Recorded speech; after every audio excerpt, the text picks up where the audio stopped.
लोग परेशान हैं, कह रहे हैं कि भाई मोदी का सेंसस क्यों करा रहा है। क्या मोदी ने राहुल गांधी का एजेंडा अपना लिया? क्या आपको लगता है कि ये सरकार कुछ इन जैसे व्यक्तियों के एजेंडा पे भी काम करने वाली सरकार है? आपको लगता है कि ये सरकार में उतनी अकल नहीं है कि इन जैसे व्यक्ति जिनको कोई सीरियसली पूरे दुनिया में नहीं लेता, इनको अडॉप्ट करके और इनके एजेंडा पे वो चलेगी? दिक्कत पता है क्या है कि हमारे देश में, मैं आपके साथ कई बार ये बात कर चुका हूँ कि दो प्रकार की मीडिया है। एक है पप्पू मीडिया, जिसको सिर्फ चाटुकर्ता करके ये दिखाना है कि किस तरीके से उनका perpetual prime minister in waiting कई दशकों से वो एक लाइक कैंडिडेट है। और दूसरी है हमारी यहाँ गोदी मीडिया, जिसको सवाए सुबह से रात चाटुकर्ता करने के सवाए और कुछ आता नहीं। दिक्कत हमारे देश की और दुर्भाग्य ये है कि किसी प्रकार का डीप एनालिसिस कोई करने की क्षमता नहीं रखता। खैर, जाने दीजिए, आप उन मीडिया के चक्करों में मत पड़ के निराश होइए। आपको आज एक कंप्लीट पिक्चर का सेंसस की मैं दे देता हूँ, उसके बाद निर्णय आपके ऊपर छोड़ता हूँ समझने के लिए कि सही कौन है और गलत कौन है। 1969 में तमिलनाडु में एक कमीशन बैठी थी। इस कमीशन का नाम था A.N. Sathyanathan backward class commission. इस कमीशन के तहत तमिलनाडु में बैकवर्ड क्लासेस को रिजर्वेशन प्रोवाइड करने की एक बात की गई और बैकवर्ड क्लासेस को 31% रिजर्वेशन प्रोवाइड की गई। Over a period of time gradually Tamil Nadu में रिजर्वेशन बढ़ते बढ़ते 1980 तक ऐसी परिस्थिति में आ गई कि टोटल रिजर्वेशन तमिलनाडु में 69% थी। ये सब चीज़ें तब थीं जब सुप्रीम कोर्ट का कोई वर्डिक्ट इस पर्टिकुलर टॉपिक पे नहीं आया था। इसके बाद 1980 में जब तमिलनाडु में 69% रिजर्वेशन थी और चल रही थी, कुछ सालों के बाद 1992 में सुप्रीम कोर्ट ने इंदिरा साहनी केस के तहत एक बड़ी महत्वपूर्ण ऑब्जर्वेशन दी। उसने कहा इंदिरा साहनी केस में सुप्रीम कोर्ट ने कि देश में किसी भी जगह पर रिजर्वेशन 50% से ऊपर नहीं हो सकती। 50% का एक कैप बना दिया। अब सबसे बड़ी बात यह है कि तमिलनाडु में तो 1980 से 69% रिजर्वेशन थी। इस रिजर्वेशन को कैसे पड़ताला जाए, जांचा जाए, तो उस समय ये हुआ कि 1993 में इस 69% रिजर्वेशन को प्रोटेक्ट करने के लिए तमिलनाडु ने सेंट्रल गवर्नमेंट की मदद ली। उन्होंने बेसिकली 76th अमेंडमेंट एक्ट के तहत तमिलनाडु रिजर्वेशन एक्ट को पास करवाया, जिसके तहत ये जो 69% रिजर्वेशन थी इसको 9th शेड्यूल जो भारत का संविधान है उसमें डलवा दिया। 9th शेड्यूल में डलवाने का मतलब ये हुआ कि वो जुडिशियल रिव्यू से इम्यून हो गया। जुडिशियल रिव्यू यानी कि अगर 9th शेड्यूल में वो कोई प्रोविज़न चला जाए तो सुप्रीम कोर्ट उस प्रोविज़न को निकाल कर कोई टिप्पणी नहीं कर सकती। ब्यूटी पता क्या थी? वो ये थी कि ये जो 69% रिजर्वेशन था, जब आप इसका ब्रेकडाउन करते हो कि ये 69% बना कैसे A.N. सत्यनाथन कमीशन से, तो आपको एक चीज़ समझ आती है कि इस पूरी की पूरी 69% रिजर्वेशन के पीछे एक बड़ा महत्वपूर्ण पॉइंट ये था कि इस 69% रिजर्वेशन में तमिलनाडु में 3.5% 3.5% रिजर्वेशन मुस्लिम्स को बैकवर्ड क्लास बनाकर दी गई थी। ये एक मॉडल टेम्पलेट बना था उस समय तमिलनाडु का, जिसको तमिलनाडु मॉडल भी बोला जाता था। और ये तमिलनाडु मॉडल इवेंचुअली फिर आगे कई स्टेट्स ने अडॉप्ट करने की कोशिश करी। ये जब प्रक्रिया आगे बढ़ी तो YSR राजशेखर रेड्डी, जो एक समय पे आंध्र प्रदेश का मुख्यमंत्री था, उसने 2004 में सबसे पहले कोशिश ये करी कि मुस्लिम्स को बेसिकली वो एक रिजर्वेशन प्रोवाइड करे। उनका ऑब्जेक्टिव ये था कि भाई मुस्लिम्स को यदि रिजर्वेशन प्रोवाइड करेंगे तो सबसे पहली बात हम कैसे करेंगे। उन्होंने ये सोचा कि भाई डायरेक्टली हम एक रिलीजियस रिजर्वेशन का कॉन्सेप्ट लेकर आते हैं। तो जब 2004 में ये रिजर्वेशन की प्रक्रिया वहाँ पर शुरू हुई तो सबसे पहले एक 4% का रिजर्वेशन क्राइटेरिया मुस्लिम्स को बनाकर दिया गया। जैसे ही ये आया उस समय आंध्र प्रदेश की हाई कोर्ट ने इसको स्ट्रक डाउन कर दिया। उन्होंने कहा कि इस प्रकार की चीज़ नहीं हो सकती। YSR राजशेखर रेड्डी की सरकार ने फिर बैकवर्ड क्लास कमीशन को बिठाकर मुस्लिम्स को बैकवर्ड क्लास डेजिग्नेट करवाकर फिर से एक ऑर्डिनेंस के तहत इस रिजर्वेशन को लाने की कोशिश करी, बट अब 4% नहीं बल्कि 5% के नाम पर। जब ये 5% की रिजर्वेशन एक ऑर्डिनेंस के थ्रू आई, उस ऑर्डिनेंस को भी आंध्र प्रदेश हाई कोर्ट ने स्ट्राइक डाउन कर दिया। फिर ये मामला 2005 से लेके आज तक सुप्रीम कोर्ट में पेंडिंग है। सुप्रीम कोर्ट ने अभी तक इसके ऊपर कोई टिप्पणी नहीं दी है। खैर, सुप्रीम कोर्ट के पास और बड़े इंपॉर्टेंट काम होते हैं, क्योंकि शाहरुख खान का छोकरा पकड़ा जाए तो उसके लिए स्पेशल हियरिंग करना तो उनके लिए सबसे बड़ी देश की प्रायोरिटी है, क्योंकि देश रुक जाएगा अगर वो ना हो। लेकिन इसके बाद क्या हुआ? इसके बाद सबसे बड़ी चीज़ ये है कि जब तेलंगाना बना तो तेलंगाना के अंदर KCR की जो सरकार थी, उस KCR की सरकार ने दोबारा एक इसी प्रकार की गेम को खेलने की कोशिश करी। उन्होंने क्या करा, एक रामुलु कमीशन बिठाया। रामुलु कमीशन के बाद एक सुधीर कमेटी बिठाई। इन दोनों कमेटीज़ के तहत एक नया क्राइटेरिया और एक नया गेम ये खेला गया कि किस प्रकार से बैकवर्ड क्लासेस की रिजर्वेशन को डाइवर्ट करके और बैकवर्ड क्लासेस में जितने भी हिंदू हैं और बाकी कम्युनिटी के लोग हैं उनकी रिजर्वेशन को वहाँ से डिप्राइव करके एक स्पेसिफिक रिजर्वेशन 12% यानी कि 12% की सिर्फ मुसलमानों को दी जाए। लेकिन सबसे बड़ी बात थी कि वाईएसआर राजशेखर रेड्डी के बाद केसीआर की सरकार की भी ये मुहिम नाकाम रही और ये दोनों के दोनों फेल हो गए।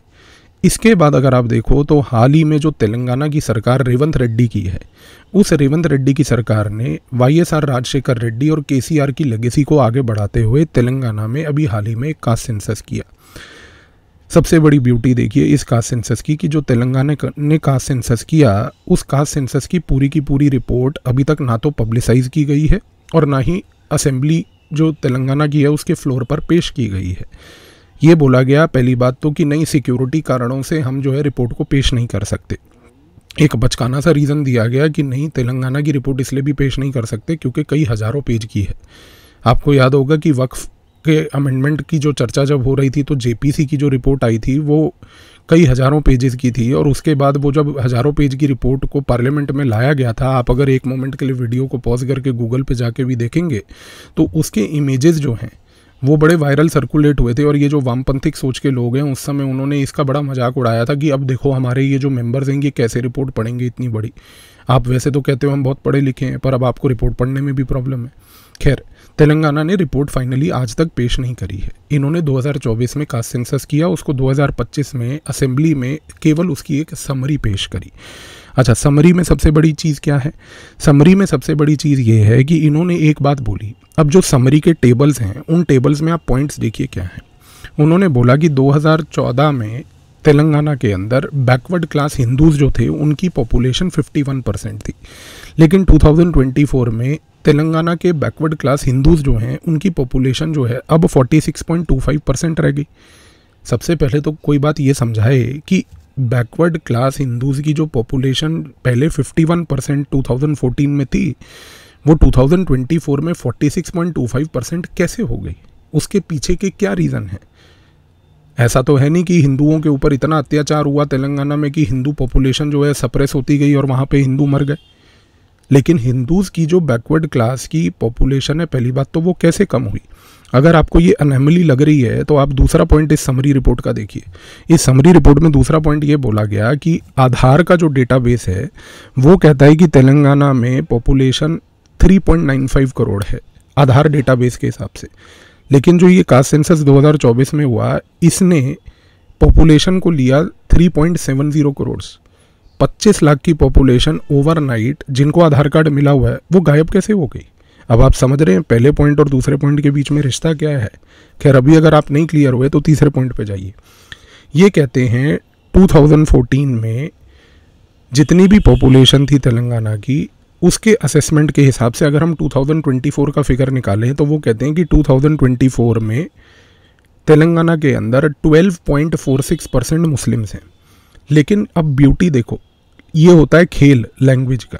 ये देखो पॉइंट इन्होंने ये लिखा कि 2024 में 12.46% मुस्लिम्स हैं जो उनकी टोटल पॉपुलेशन है, लेकिन इसमें से 2.48% मुस्लिम्स जो हैं वो बैकवर्ड क्लास स्टेटस क्लेम नहीं करते।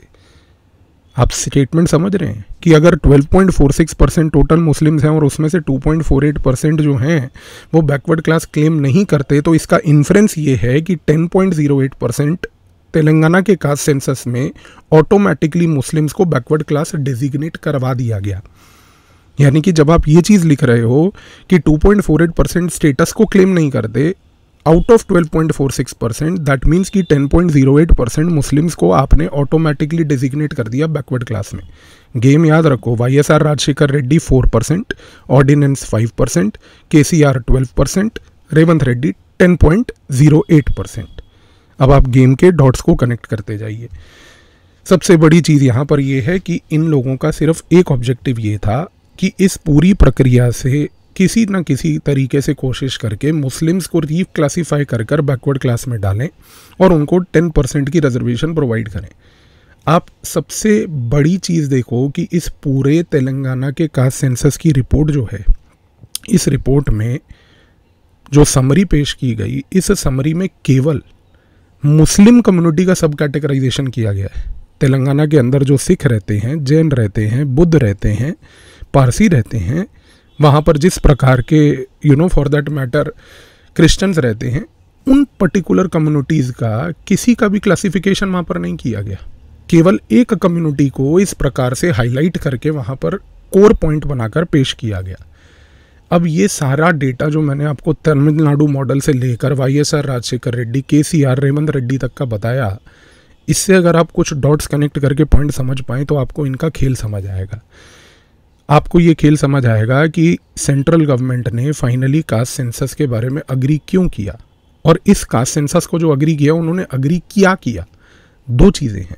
पहली बात है कि अग्री क्यों किया और अग्री क्या किया। आइए एक एक करके चर्चा करते हैं। अग्री क्यों किया? क्योंकि आज एक नया फैशन बन चुका है कि कुछ स्टेट्स इस अटेम्प्ट में कि बैकवर्ड क्लासेस की रिजर्वेशन को छीन कर उसको किसी तरीके से डेटा को मैनिपुलेट करके मुस्लिम कम्युनिटी को, पहली बात तो रिजर्वेशन प्रोवाइड करने के चक्कर में ये लोग कास्ट सेंसस करा रहे हैं। किसी भी स्टेट के पास कास्ट सेंसस कराने की एक्सपर्टीज़ नहीं है, क्योंकि सेंसस एक यूनियन का सब्जेक्ट है। कॉन्स्टिट्यूशनली सेंसस सिर्फ यूनियन गवर्नमेंट कराती रही है, तो उसके पास पूरी एक्सपर्टीज़ है। ये स्टेट्स आज की डेट में अपना पैसा, अपने रिसोर्सेज, जो टैक्स पेयर्स का हार्ड अर्न्ड मनी है, उसको बर्बाद कर रहे हैं ये फालतू के सेंसस कराने में, और इस प्रकार के सेंसस की जिसके बाद उसकी रिपोर्ट पब्लिक करने में इनकी हैसियत नहीं है, क्योंकि ये सिर्फ समरी टेबल्स दे रहे हैं नोटंकीबाजी करके। दूसरी सबसे बड़ी चीज़, इन पूरे कास्ट सेंसस की जो प्रक्रिया है, इसका ऑब्जेक्टिव सिर्फ ये है, इसका अगर कोर फिलॉसफी अगर आप देखें तो वो ये है कि पूरी हिंदू सोसाइटी को आप फ्रैक्चर कर दो, एक कास्ट को हिंदू सोसाइटी में दूसरी कास्ट के साथ लड़ने दो। जब ये दोनों कास्ट एक दूसरे से लड़ रहे होंगे तो चुपचाप साइलेंटली बैकवर्ड क्लासेस की रिजर्वेशन को डाइवर्ट करके इसको एक मुस्लिम कम्युनिटी की तरफ डाइवर्ट कर दो, ताकि जैसे ही वो डाइवर्ट होती है वो हमारा एक पूरा पक्का वोट बैंक परमानेंटली सीमेंट हो जाता है, और यहाँ पर बन जाता है एक रिलीजियस कम्युनिटी को लेके माइनॉरिटी लेवल पर बैकवर्ड क्लास कोटा। अब सबसे बड़ी चीज़ क्या है, अगर गवर्नमेंट ऑफ इंडिया ने आज की डेट में कास्ट सेंसस एक्सेप्ट किया है तो गवर्नमेंट ऑफ इंडिया का ऑब्जेक्टिव है नंबर 1 कि किसी भी तरीके से ये जो हिंदू सोसाइटी का फ्रेगमेंटेशन का गेम, जिसके तहत ये जो रिजर्वेशन यहाँ से डाइवर्ट करके वहाँ ले जाई जा रही थी, इस डाइवर्जन को पहली बात तो रोका जाए। दूसरी सबसे बड़ी चीज़, गवर्नमेंट ऑफ इंडिया कहती है कि आज हम कास्ट सेंसस करेंगे, कास्ट्स को काउंट करेंगे, और कास्ट्स को काउंट करने के बाद ये देखेंगे कि कौन सी कास्ट कितनी डिप्राइव्ड है, और कास्ट जो भी डिप्राइव्ड है उसको सोशल सेक्टर स्कीम बनाकर उसके डिप्रीवेशन को एड्रेस करेंगे। अगर कोई कास्ट ऐसी है जो पॉवर्टी से स्ट्रकन है, अगर कोई कास्ट ऐसी है जो आज की डेट में मान लीजिए अनएम्प्लॉयमेंट से अफेक्टेड है, तो हम उस कास्ट के इकोनॉमिक और उस कास्ट की पूरी परिस्थिति को जानने के बाद सोशल सेक्टर इनिशिएटिव्स के तहत उनको अपलिफ्ट करने की कोशिश करेंगे। गवर्नमेंट ऑफ इंडिया की सोच में सोशल सेक्टर इनिशिएटिव का पॉइंट एक ड्राइविंग फोर्स है, लेकिन जो विपक्षी पार्टियां हैं उनके सोच को अब आप पैरेलली देख के देखिए। वो कहते हैं कि हम कास्ट को आइडेंटिफाई करेंगे, कास्ट को आइडेंटिफाई करने के बाद हिंदू सोसाइटी की जो हिंदू कास्ट हैं उनको एक दूसरे से लड़वाएंगे, और तीसरा काम ये करेंगे कि उन्हीं लड़ाई के दौरान बैकवर्ड क्लासेस के रिजर्वेशन को छीन कर डाइवर्ट करके एक स्पेसिफिक कम्युनिटी को रिलीजियस लेवल पर रिजर्वेशन देंगे। इसी रीज़न से अब आप ऑब्जर्व कीजिए कि जो आज की डेट में perpetual prime minister in waiting for many decades है, जो यूथफुल नेता है देश का, वो आज की डेट में कैसे प्रकार के स्टेटमेंट देता है कि मैं 50% रिजर्वेशन कैप हटा दूंगा, 50% रिजर्वेशन कैप हटा दूंगा। ये स्टेटमेंट आपने सुने हैं या नहीं सुने? आई एम वेरी सर्टन आपने सुने होंगे, क्योंकि इनका ऑब्जेक्टिव क्या है? इनका ऑब्जेक्टिव है कि रिजर्वेशन डाइवर्ट करके एक सेगमेंट को रिजर्वेशन देके अपना वोट बैंक कंसोलिडेट करना। आज ये स्टार्ट करेंगे मुस्लिम से, कल ये इनकॉर्पोरेट करेंगे क्रिश्चियंस को, और क्रिश्चियंस को इसलिए क्योंकि क्रिश्चियन मिशनरीज़ की एक्टिविटीज़ के तहत इन लोगों ने हिंदू सोसाइटी के दलितों को क्रिश्चियनिटी में कन्वर्ट किया हुआ है। और आज की डेट में अगर दलित्स प्लस जो दलित समाज के साथ साथ क्रिश्चियंस जो उसमें जुड़े हुए हैं वो, और साथ में अगर मुस्लिम्स जुड़ जाएं तो इनके पास 40% का एक वोट बैंक कंसोलिडेट हो जाता है, जिससे कि इनको सत्ता में आने की एंट्री मिल जाती है, जो कि वैसे कभी ज़िंदगी में मिलनी तो है नहीं, पर एटलीस्ट कोशिश तो कर रहे हैं। तो इस चीज़ को समझने की कोशिश कीजिए कि गवर्नमेंट ऑफ इंडिया कह रही है कास्ट सेंसस होगा, कास्ट को काउंट करते हैं, कोई हर्जा नहीं है, कास्ट को काउंट करने के बाद जो भी कास्ट इकोनॉमिकली डिप्राइव्ड है, सोशली डिप्राइव्ड है, उसकी डिप्रीवेशन को एड्रेस करने के लिए सोशल सेक्टर इनिशिएटिव्स का सहारा लिया जाए, सरकारी स्कीमों का सहारा लिया जाए। हर एक स्कीम के तहत एक एक कम्युनिटी की माइक्रो लेवल पर मोबिलाइजेशन करके उसकी अपलिफ्टमेंट की जा सकती है। इनकी सोच में जो फ़र्क है वो ये है कि कास्ट काउंट करो, रिजर्वेशन को डाइवर्ट करके मैनिपुलेट करो, और सबसे बड़ी बात, कुछ चुनिंदा रिलीजियस वर्गों को रिजर्वेशन देके अपने वोट बैंक को कंसोलिडेट कर लो। इसी रीज़न से ये लोग रिजर्वेशन की बात करेंगे और भारत सरकार एम्पावरमेंट की बात करेगी। तो आज की डेट में जो लोग घबरा रहे हैं ये सोच के कि भारत की सरकार रिजर्वेशन ले आएगी, रिजर्वेशन के बारे में उन्होंने नहीं बोला है। आज की डेट में जो लोग ये सोच रहे हैं कि भारत की सरकार कास्ट सेंसस करके रिजर्वेशन कैप हटा देगी, बढ़ा देगी, ऐसा कुछ नहीं होने वाला है। वो विद इन द कास्ट उसी सिस्टम को अपलिफ्ट और एम्पावर करने की मुहिम है। इन लोगों का एम है कि ये आकर यहाँ पर कास्ट्स के रिजर्वेशंस को छेड़ें। इसी रीज़न से आप देखो कि हर एक दिन, और आज मैं आपको ये पॉइंट बता रहा हूँ, अगले 6 महीने 1 साल इस पॉइंट को ऑब्जर्व ज़रूर कीजिएगा कि कुछ चुनिंदा लोग सुबह से रात सिर्फ ये बोलेंगे कि 50% रिजर्वेशन कैप हटेगी। और जब आप ये स्टेटमेंट सुनेंगे तो आपको दिमाग में अब ये क्लियर हो जाना चाहिए कि इनका एजेंडा क्या है, कि रिजर्वेशन को मैनिपुलेट करो और रिजर्वेशन को मैनिपुलेट करके कुछ चुनिंदा वर्गों को रिजर्वेशन दो जिससे कि इनका वोट बैंक कंसोलिडेट हुए। और यहाँ पर सरकार हमेशा बात करेगी कि कास्ट सेंसस के बाद एम्पावरमेंट हो। आई बिलीव इस वीडियो के बाद अब आपको इस मसले के ऊपर कंप्लीट क्लैरिटी हो गई होगी, क्योंकि अनफॉर्चुनेट रियलिटी ये है कि एक जगह पर पप्पू मीडिया बैठा है जो सुबह से रात सिर्फ यही चर्चा कर रहा है कि हमारा लड़का जीत गया, हमारा लड़का जीत गया, और गोदी मीडिया उसको तो खैर अकल है नहीं कि बोलना क्या है। लेकिन अब कम से कम आपको इस चीज़ के बारे में कंप्लीट नॉलेज है कि फ़र्क दोनों में क्या है। चॉइस आपका है, आप किसको चूज़ करते हैं। धन्यवाद।